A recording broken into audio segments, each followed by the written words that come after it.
221, Ashley, since you think this is so funny. Read that figure 819 for us. Ecosystem services provided by soil. Mm-hmm. Soil serves as a medium for plant growth, as a habitat for other organisms, and as a recycling system for organic wastes. Soil also helps to filter and purify water. Yummy. You're actually going to do a filter test for soil tomorrow. Well, no, probably Monday, since y'all are bringing it in on Monday. I would say like a Ziploc bag, like maybe half full, like a sandwich bag. That'll give you enough to run through your fingers and to do the filtration test and stuff. So there's about 3 different things we're going to do. We're going to skip the nutrient test just because we don't have enough time next week to fit it in, but we're going to go through and do some analysis on that.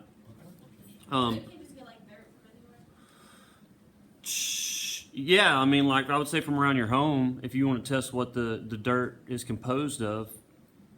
But speaking of, you can't just get it from anywhere on the ground, though. So there's specific where I want you to get it from. Turn to 222 real quick.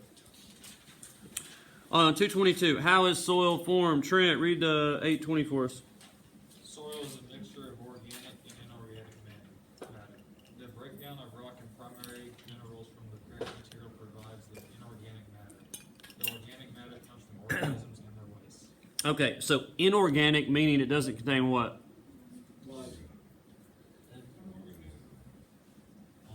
Yeah, carbon compounds basically. So it doesn't have organic carbon compounds that were broken down from dead plants and animals, material that's been kind of recycled and in the soil. Okay, inorganic meaning it's just like sand, silt, clay, minerals that are found there, but it's not any kind of carbon components that came from living things.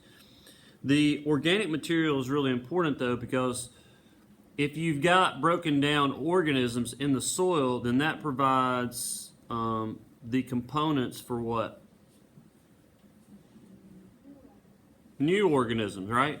So if basically like the ingredients for a cake. So if you've got these old organismal components that are there, then you can grow new stuff. So the more organic matter in the soil, the better it is at producing new things. Hence why typically when you look at soil, what type of soil do you think of as like good soil? Soil and grass. What color? Black. Darker the soil, the better, because usually it contains more organic matter. Not too far south of town here, we have the pretty famous black belt soil. Has anybody seen black belt soil actually? You would know it if you saw it because it's usually not very thick. It's usually sitting on top of a layer of chalk, which we'll talk about in a minute. There's a lot of chalk south of town, a lot of rock layer, but that soil that's built up is very dark. It's very rich in nutrients. It's good for growing stuff as long as it's maintained. A lot of places they've went in and they've logged and they've created roads and stuff, and it's eroded and washed away, and you've essentially lost all your topsoil. There's a lot of exposed chalk throughout kind of the Black Belt region because of that soil mismanagement. But anyway, where it's located, it's very good for growing because of that high, rich organic matter. All right, on 223, actually let's go through 222 here real quick. Jeremiah, read that first one on immature soil. Parent rock is weathered and fragments moved about. Okay, so how is soil formed from? Breakdown of rocks. What do you find when you're looking at primary succession? What's not there? Soil. So it's hard to grow stuff without soil. Secondary succession, remember, starts with soil. So soil is important for growth. If you don't have soil, then you have to wait for that parent material, that rock, to break down.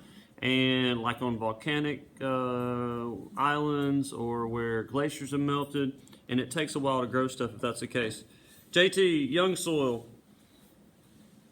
Organic material accumulates as plants and other organisms die. Okay, so the more organic material you have that builds up over time, the better you can grow stuff.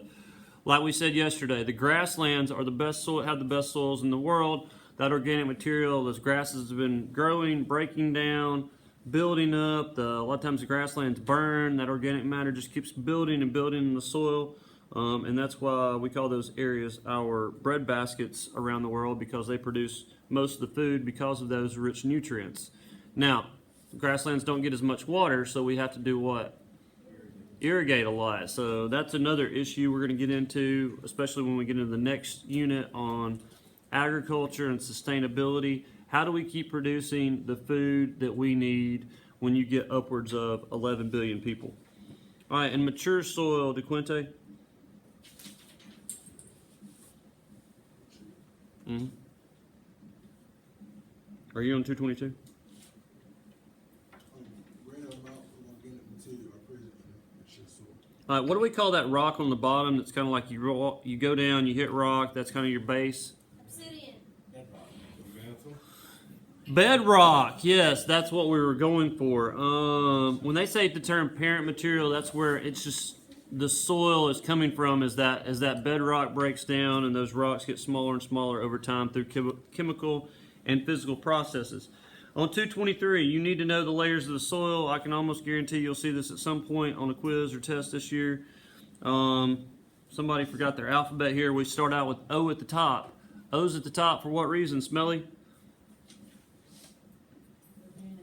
It's organic. Okay, so this is your layer where like living things are found.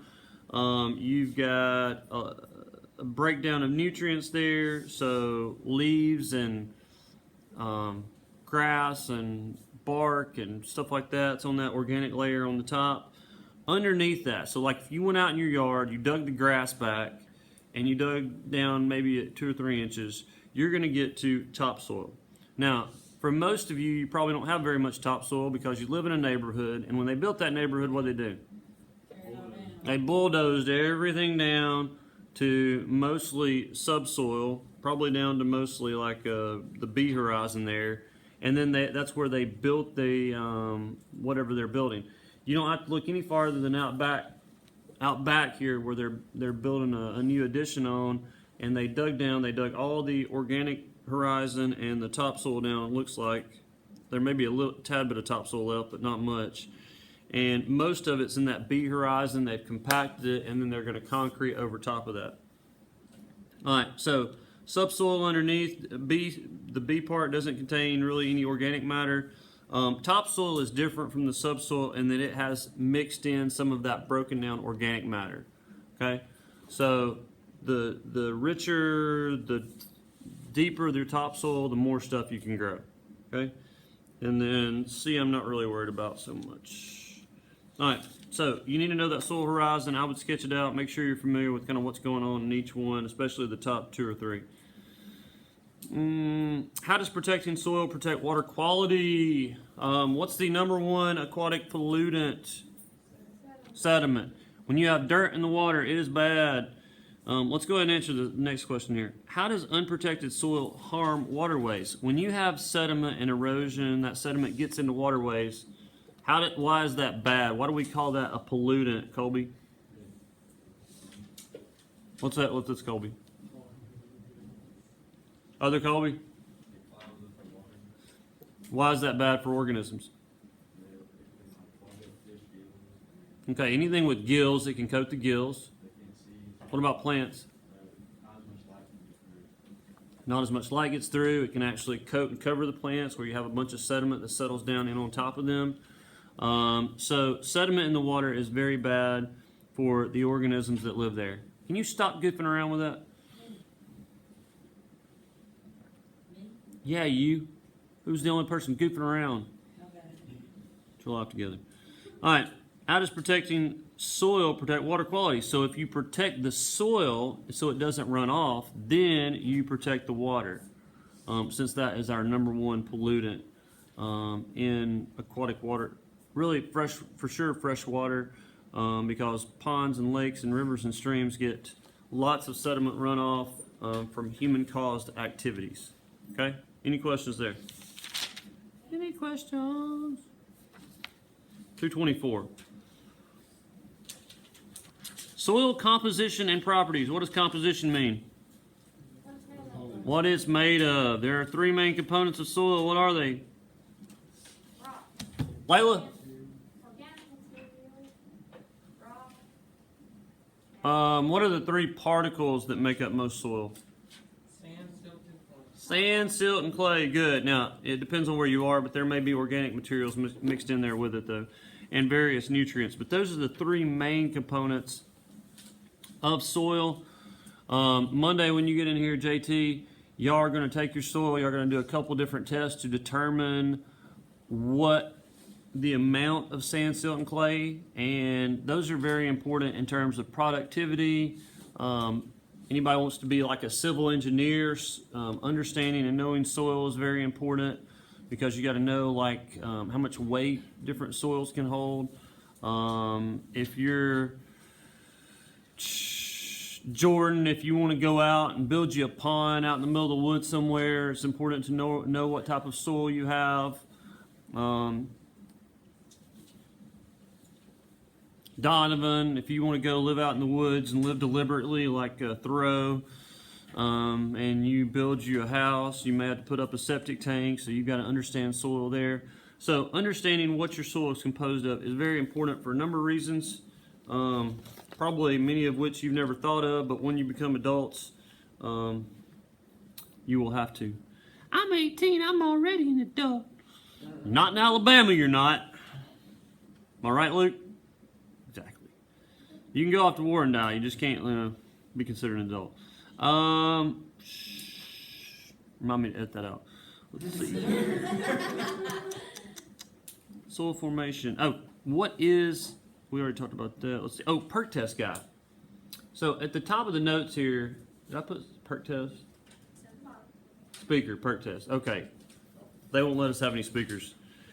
I had a couple guys come one time and actually do some soil testing for us and showed us they were basically soil engineers. This guy that used to own the house across the street from me, he did perk tests. He actually did my perk test recently. So let's talk about what a perk test is. Anybody know what those are? There's some perks. All right, perk is short for percolation. What does percolate mean, Rachel? Percolate? Put your phone up. I don't know what it means. Who knows? Does that mean? I know there's a dance for it. Isn't percolate to like function or like operate? Jeremiah. It means to filter through. To percolate means to filter through. A lot of times back in the day, they used to use percolators to make coffee. I don't know, sometimes they still call them that because it's filtering through, that water's filtering through something. So let's say that Jordan over here bought her some land out in the country and she wanted to build a house and she cannot hook on to the city septic system. Okay? So that's a problem. Where is all her poo and pee and everything that comes out of her house? Where's it going to go? Jordan? In the yard. You typically don't want your poo and pee in the yard, right? Do what? Septic tank. What's a septic tank, Goldman? Where it all goes to break down and then run off into line. Okay, so you need a septic tank if you're not able to hook on to city sewer.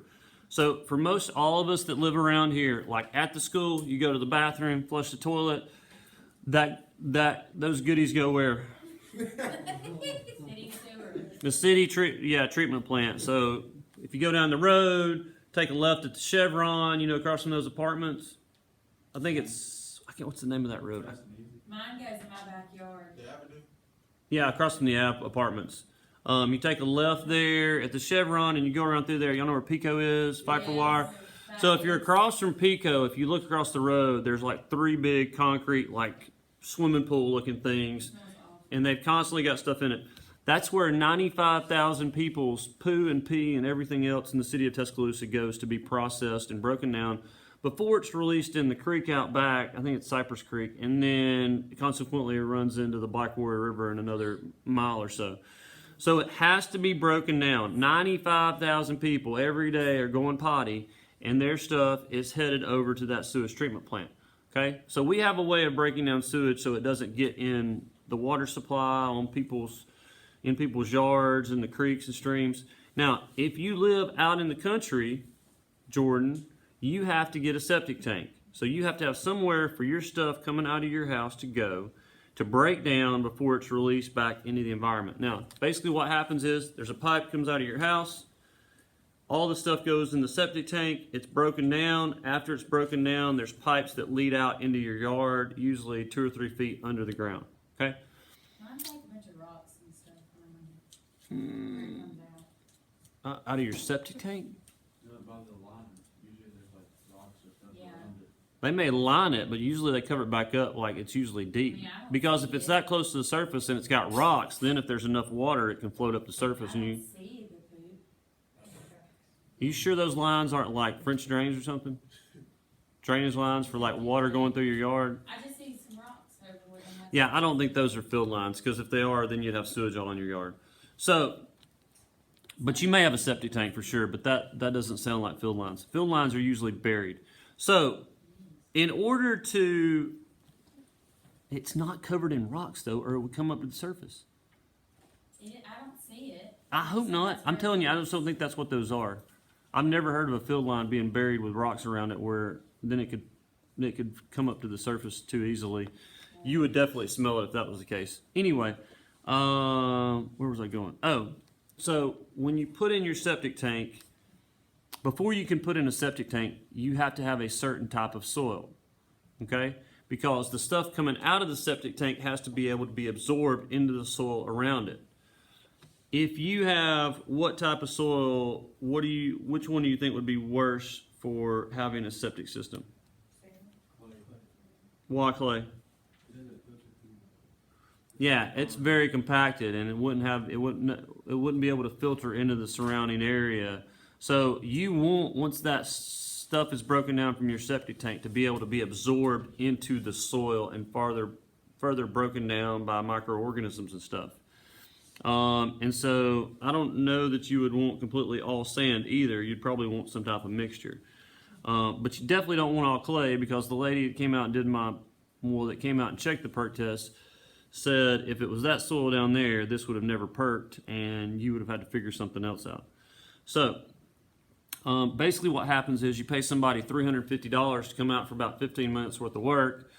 They dig a little hole in the soil about this deep, about that big around, with this little tool, and he gets it out of there and he runs it through his hands, and he might smell it and he might lick on it, who knows. He looks at it, he's got a little chart he compares it to, and he does all that to figure out the composition of your soil, how much sand, silt, and clay. And dependent upon that, it will determine, Jordan, how big your septic tank needs to be, how many field lines you need to have so that that material is able to drain out properly and doesn't back up or float to the surface smelly, and so that you can put that in so that you can service your home. Now, I know all this because I live over here, and the house is 99 years old that we bought, and we couldn't find a septic tank for it. I don't know where all the sewage was going. I don't know what was happening, but the pipes leading out of the house were so grown in with roots and stuff, you couldn't even get a camera down to figure out where the tank was, if there was one. May have just been a pipe out through the middle of the woods, who knows. And so we had to put in a new septic system. Now, the other way of doing this, Andrew, would be, and this is the way we used to do it back in the day when I worked on a survey crew, is you would go out, you would dig a hole about 6 feet deep, like with post hole diggers, and you'd fill it up with water, and you'd come back the next day to see what? Yeah, to see how much water drained out of it. Did it percolate? Did it filter through? If it was still all there, then you got problems, because if that's your sewage that's breaking down and moving out, then it's going to stand there. Okay, so you want to have a certain drainage rate taking place, hence the percolation test. Okay, any questions? Now you know how to handle the rest of your lives. All right, soil composition varies with soil type. So if you look at the figure 224 there, or I've actually printed or put one on your notes, this soil composition triangle, there's lots of different soil types. You are going to figure out what type of soil you have when you bring it in for the lab. You people at home, y'all got to do this on your own. You'll figure it out.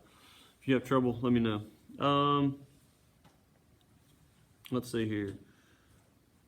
Remember, but the three components are sand, silt, and clay. Now, if you skip down, you may want to go ahead and fill this in: particle size and composition effect. I would draw out beside the 3 different types, and just so you have an idea of what these look like. The biggest particle is sand. Like, you can feel sand particles. You go to the beach, you feel sand all over your hands and your shorts, wherever. You can feel those different sand particles, right? But when you're talking about, you can see the size comparison there. When you're talking about silt and then down to clay, you would have to have a microscope to see those particles. They're so small. Okay? So, very small particles. Now, what does that matter? Good question. Water holding capacity. I want y'all to look at figure 823. Sit there, think about it for a few seconds, and then I'm going to ask you some hard questions. 224.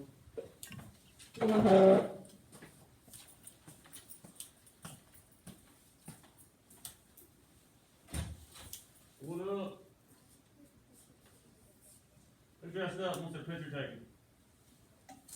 Y'all get out here, let's go.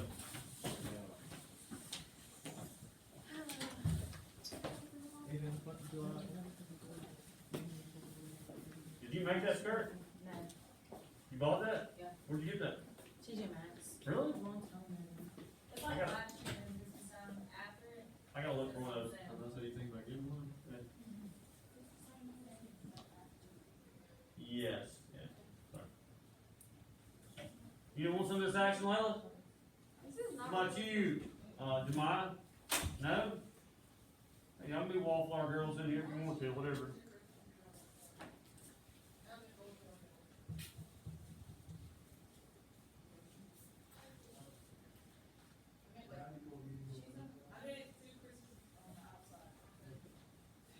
You're framing it in.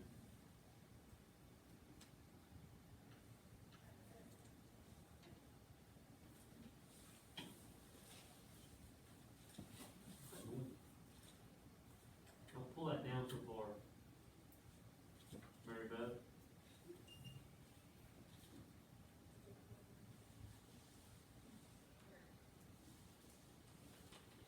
Beth's gonna see this. And Mary Beth already knows about it. He gets so upset with Mary Beth. I can only imagine. Your fake imaginary friend. She's not fake, she's real. Just hurt Mary Beth's feelings. Oh snap, I left that running. For all you people out there online, we were doing something very important. Alright, where do we get to? Water holding capacity. DeQuinte, you look like you're about to go to sleep. If you were going to build, you bought some property, DeQuinte, and you wanted to build a pond because you love to fish, which one of these 3 soil components would you want, or which combination would you want to build your pond out of?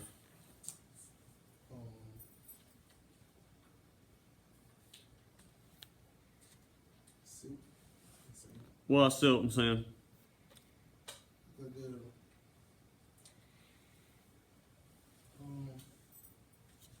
They can be better percolated than clay. Hmm. Well, no. Isn't that better? Jason, If I had a pond, I would probably. you wanted to build a pond. Which one do you want to build it out of? Clay, Why? because the water won't go anywhere. Yeah, you typically don't want your water percolating through your pond, DeQuinte. Yeah. That's better. The fish won't be able to swim. Fish won't be able to swim, especially in the hot months when all the water drains out. So, That's how my plan was. that's okay. It's okay. So, typically, when you're seeing someone build a pond, they'll bring in, if they don't have enough, they'll bring in clay and like line it with and compact it with a bulldozer so that it's basically impervious to that water, so the water will not drain and soak through that pond. Okay. So, clay, good for ponds. Clay is also good. Well, we'll talk about that in a second. Let's see here. Let's say that you are growing some crops, Rachel. You're starting to farm on your place. And which one of these would probably be the worst in terms of water usage? Do what? Meaning like how much water you had to use?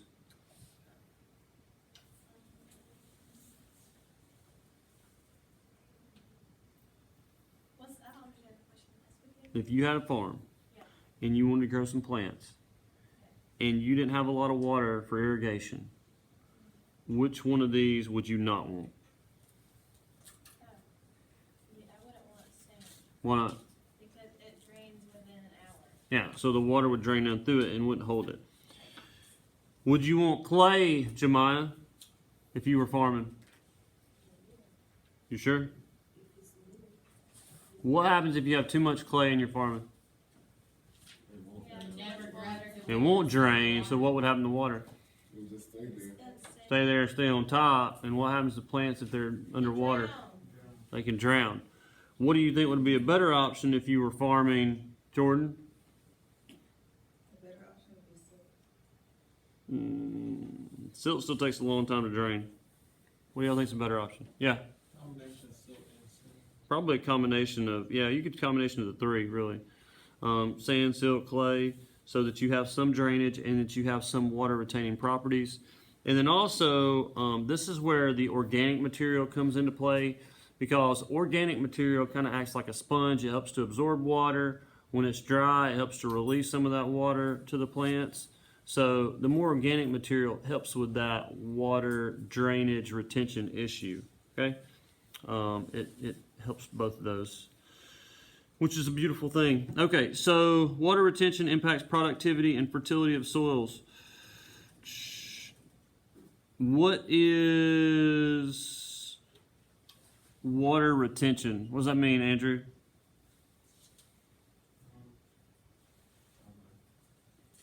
Smelly? It's like how much it's like taking in or like using kind of. Retention means retain, so like how much it's keeping. Yeah. So that goes back to water holding capacity. So that's going to affect how productive those soils are. Sandy soil drains too much. It's not going to hold much water.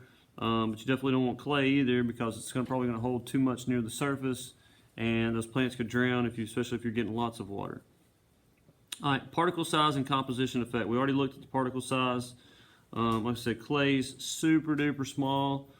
The smaller the particles, what is that going to do in terms of drainage? Water won't go through it, because the smaller the particles, the closer you can pack them together. You can think of this on a large scale, like if you got some pebbles out of like your yard or driveway or wherever. If you had some small pebbles and you tried to push them together and then pour water through them, what would happen?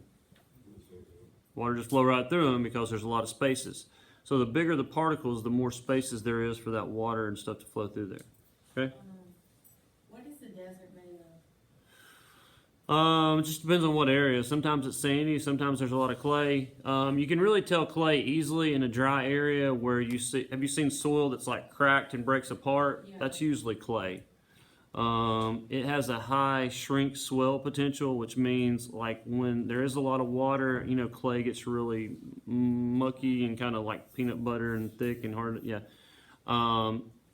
It will retain some water on there when it gets wet.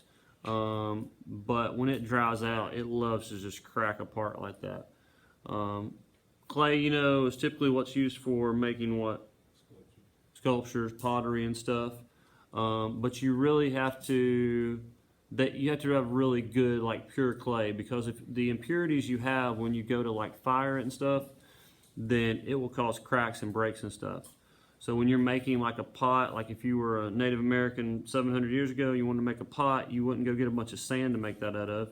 You would want like some good, thick, pure clay that you could use for that, and then that would hold water or whatever you're carrying or cooking, whatever you're doing. But you just have to purify it so that you don't, any kind of particles in there will make it crack easily. Okay. Yeah. So clay. Maybe I'll bring some clay in. I got some on my property. We'll make some pots or something one day. A lot of people say they have a lot of, and red clay probably is mostly clay, but a lot of times around here, what we call red clay, it does get packed hard and it has high clay content, but it also a lot of times has a lot of sand content too. So maybe on Monday you can bring some of that in if you want to, and then we'll test what we can figure out the composition of sand, silt, and clay. We're actually going to do 2 different tests. and we can see how much of each one there is. You may be surprised. There probably is a lot of clay, but I bet there's a lot of sand too. The guy's using it to plant like peppers. Peppers? Okay, don't hurt yourself. All right, let's see. Particles of porosity. What is porosity? Either way, you're talking about rocks or soil, Ashley. How quickly soil drains. Yeah, so basically pores means holes, and so the bigger the holes, the more porous, the more of them there are, the quicker water's gonna drain through there. Permeability is basically the same thing, the ability for water to flow through there. I tell you percolation, that's another way of saying that. So the ability of water and nutrients to move through those rocks or soil. Let's see. All right. If you look on 224 on the next to last paragraph, who wants to read that for us? Luke, go. Soil organisms, bacteria, fungi. No. Next to last paragraph on 224. Get off your phone, pay attention. I'm looking at my notes on my phone. Allegedly. Okay. Soil texture can have a strong. No, the best agriculture. The best agriculture is a mixture of sand, silt, and clay. This mixture promotes balanced water drainage and retention. In natural ecosystems, however, various herbaceous and woody plants have adapted to growing in wet, intermediate, and dry environments, so there are plants that thrive in soils of virtually all textures. Yeah, so if you were not able to amend your soil, you could get different plants that would be better for those situations. Like if you live in an area with high clay content, there's probably some plants there that have adapted to that. Or sandy soils. You see a lot of like palm trees near the beach all the time, right? So those have adapted to living in those sandy soils. So you can get plants that have adapted to those. But typically, if you're growing kind of common vegetables and stuff, a mixture for agricultural production is better.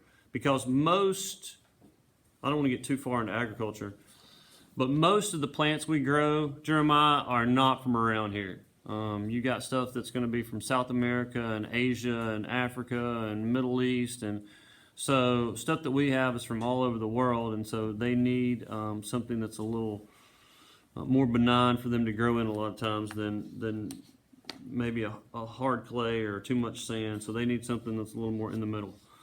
All right, fertility. What does fertility mean, Andrew?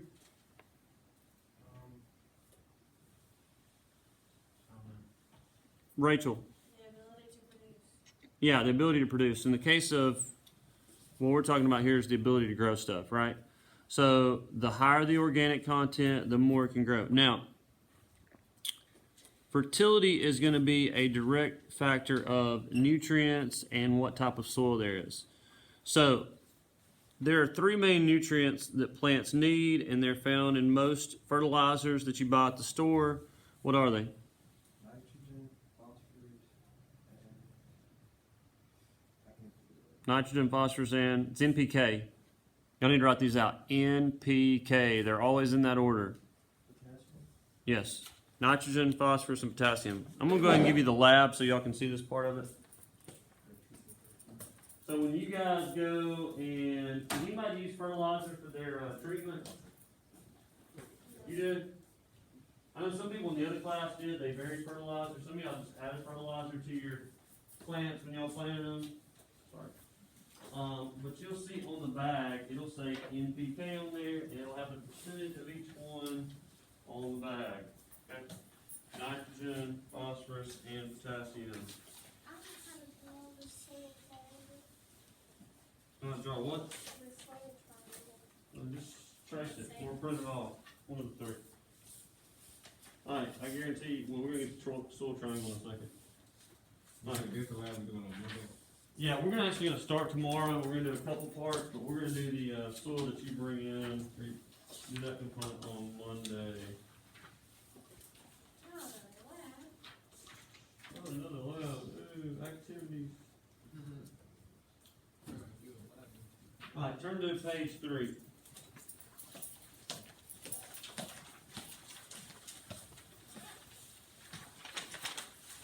Alright, all you people out there in internet land, you should have this on the website, but Page 3 here talks about nutrients. Now, we do not have enough time to do these nutrient tests, so we're just going to do analysis on here. But the main thing is this. Plants need a lot of nitrogen, phosphorus, and potassium. That's why those are the three components you see on most fertilizers. Probably the most common one is triple 13, meaning there's 13% nitrogen, 13% phosphorus, and 13% potassium in that. But you can get varied amounts of each one depending on your soil. Some people will buy, if they need like a lot of nitrogen for maybe like starting out growing corn or something, they sell 3400, which would be all what? All nitrogen. All nitrogen. It's actually called what the forms of nitrogen are. Plants can only absorb nitrogen in what two forms? Ammonium and ammonia. Yeah, ammonium. What's the other one? Nitrate. So if you'd go buy 3400, you're buying ammonium nitrate. Okay. And those are the two ways that plants is absorbing those nitrogen. Now, most of the time, most plants need more of a balance, but that really would depend on what the soil is like that you're using. And it's pretty easy to get a soil test. The county extension office here in town, you can get this little thing. It looks like a Chinese takeout box. And you fill it up with soil, and you send it off to Auburn, and they do the soil test. They look at the nutrients, so you can tell them what you want to plant there. They'll tell you how much fertilizer to add of each one.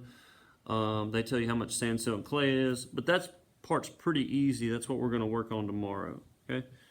So we'll come back to the fertilizer in the lab. And it says irrigation requirements of soil. We talked about, like if you have sandy soil, you'd have to irrigate a lot, because the water is going to flow through. If you had clay, that's a problem because too much water sits on top. One other requirement I want you to look at is pH. Okay, pH of soil. Why is pH important? How acidic or basic it is. Plants usually need soil that is around 6.5 to 7 pH. I did a soil test for my land over here, and almost all of my soil was around 5.9 or 6. So what do I need to do to my soil?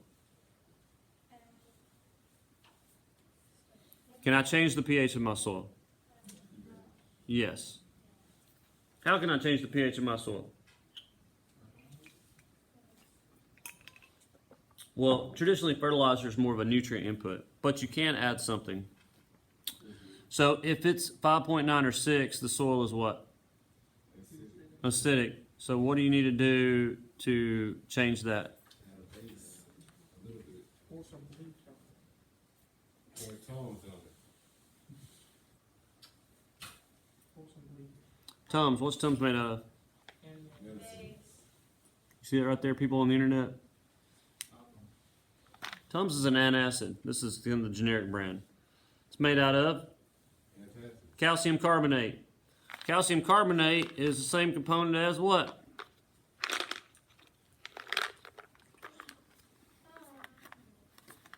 What is calcium carbonate made from? Calcium and carbon.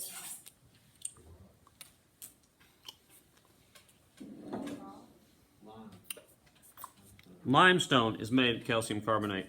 Same thing that makes coral reefs. Same thing that makes up a lot of sea floors from little microscopic organisms. Now, I'm going to pass around some chalk.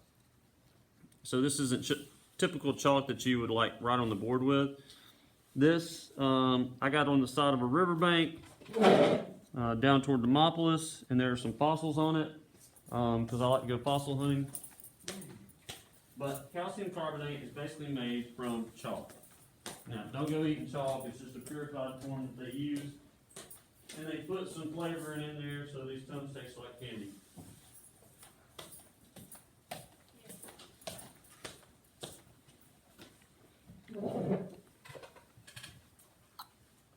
Let me finish this Tums before I choke to death.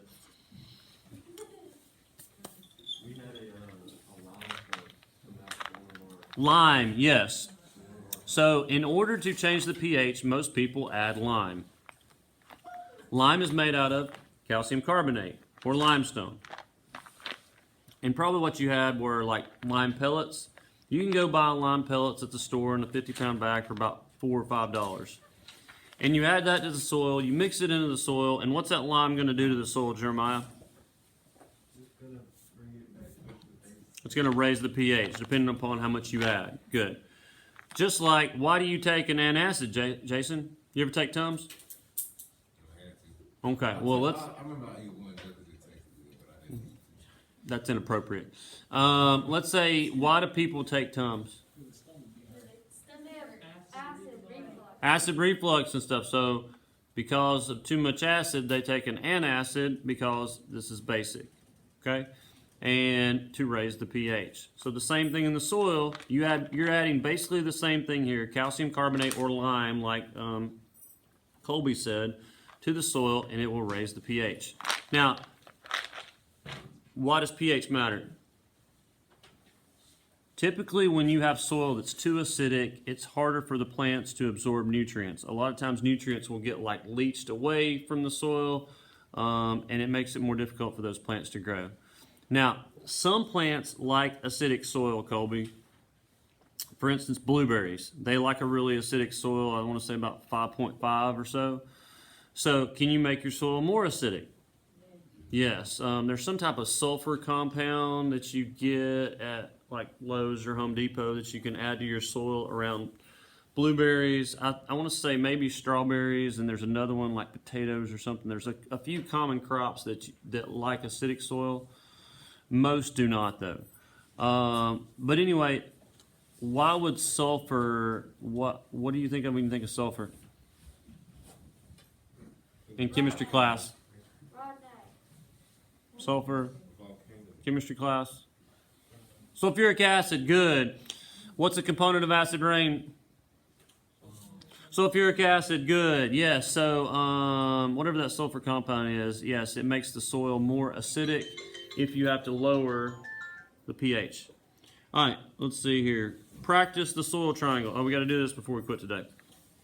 On the top of 224, or excuse me, yeah, at the top of 224, or in your notes, you've got a soil triangle.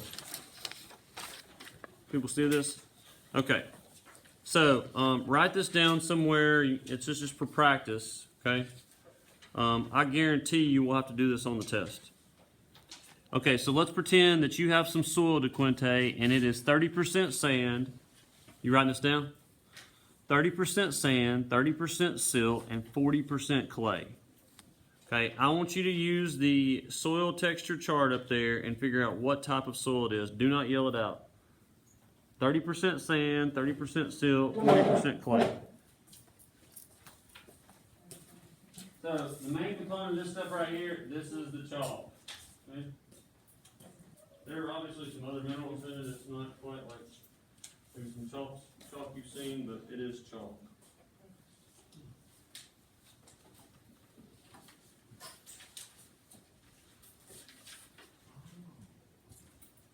So this is going to be kind of like the earthquake thing you're going to do next week. You're triangulating what soil type it is based on the composition, the percentage of sand, silt, and clay. I know the answer.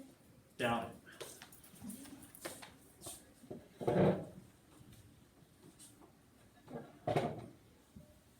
Wait, how much clay again? 40%. Oh, I thought it was 30, 30, 30. Well, that doesn't equal 100, and that's a problem.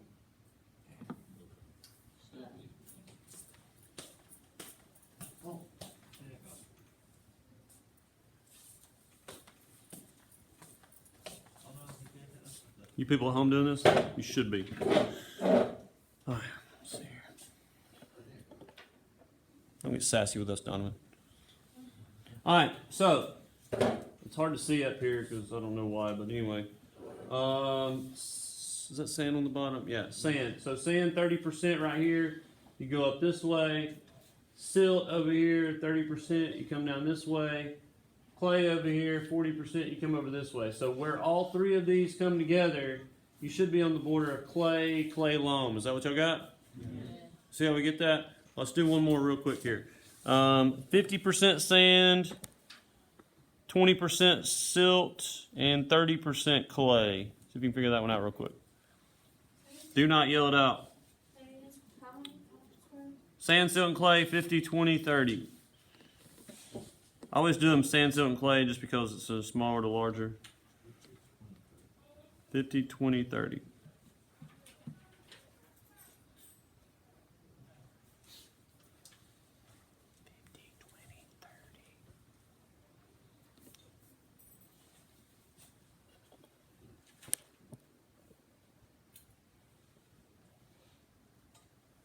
You got it, Trent?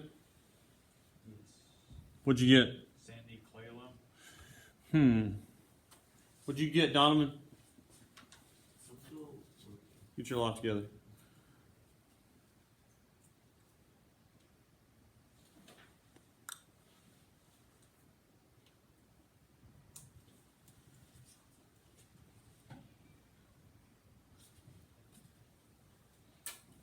You got it, Jason? I've got sandy clay on it. All right, so if you got sand 50%, you've got silt 20%, and you've got clay 30%, you should be right here in sandy clay loam. Sounds like a nice lady.